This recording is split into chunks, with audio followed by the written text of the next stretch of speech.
the first knockdown, Emmanuel. Right hook as he was coming in, never saw it. And what's amazing, to see him land a punch and then slip a punch all at the same time shows unbelievable coordination. The issue has always been timing. Whether Hatton could get to Pacquiao and avoid these kinds of clean punches. CompuBox numbers in round one, utterly devastating to Pacquiao's chances. Pacquiao is 35 out of 62, 31 out of 52 power shots.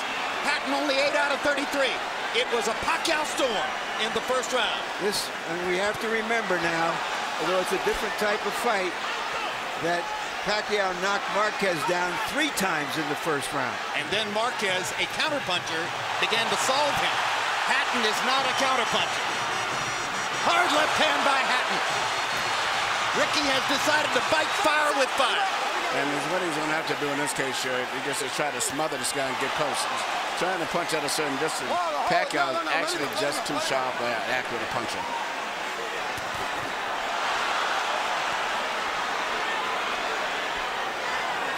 You heard Floyd Mayweather saying to Hatton, you can't just jump all over him. You've got to move your head. You've got to think. You've got to do the things we talked about in training camp. Hatton seemed to believe that he could physically overpower Pacquiao from the beginning. Yeah, he knew in the beginning he was going to take the risk of getting caught, and he did. Because, you know, coming in, Pacquiao still is the puncher. The physical strength is still with Hatton, but the punch is still Pacquiao. Hard left hand by Pacquiao. Stunned Hatton and knocked him back. Look at the brilliant accuracy of Manny Pacquiao, landing with both right and left hands. Misses the right hook there. What Ricky needs to do is to smother him. He cannot see to deal with those punches. He needs to push him, just what he's doing now. Good left hook inside by Hatton, and then he closed down Pacquiao's left side. Hard right hand again by Pacquiao. Ricky can't see the hook coming. Behind the head. All right, okay. Kenny Bayless warns Hatton for holding behind the head. In Hatton's most famous victory over Costa Zoo, he just smothered him and didn't allow him to get off. He can't seem to be able to get close enough to Pacquiao often enough to do that. And Pacquiao's hands are so quick. That's the point. Pacquiao's blinding speed that sets him apart. As well as his head movement. His head movement just is phenomenal. I don't think he's landing too much out of that exchange, but it's just his ability to punch, maintain balance, which he used to couldn't do. And his head movement is just too difficult for Hatton to time. I think Pacquiao may have spent the first 2 minutes of this round thinking knockout and allowed himself to get a little wild. Now he goes back to more precision, lands a hard body shot. But Ricky isn't moving his head too much still. His head is still right there. That is, oh my gosh, what a straight left hand. And will Hatton make it up from this? Can he beat the count? Is that it? And Kenny Bayless says, no way. That is that. What an amazing knockout shot. That is the most spectacular one-punch shot of Manny Pacquiao's incredible career.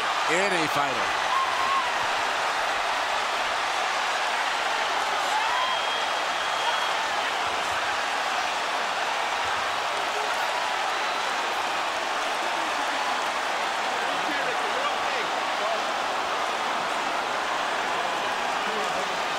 Not sure if they're doing the right thing by moving Hatton around. I'm not a medical guy, but he's in very bad straight stitch.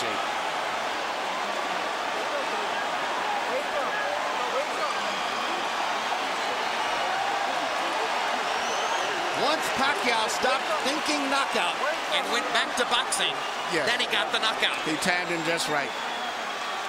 Timed with a perfect left hand shot that he's coming in. Landing 34 of his last 53 power shots. 64%. And you know, Jim, the interesting thing is, before this fight tonight, he had shown this kind of power against the best featherweights, Barrera, Morales. Take a look at this. Take a look at this. That's a perfect time. That was super slow motion. Yeah, and he never saw it. Timed him coming in. It's the first time he's knocked out somebody like this since he was at 130 pounds. And hat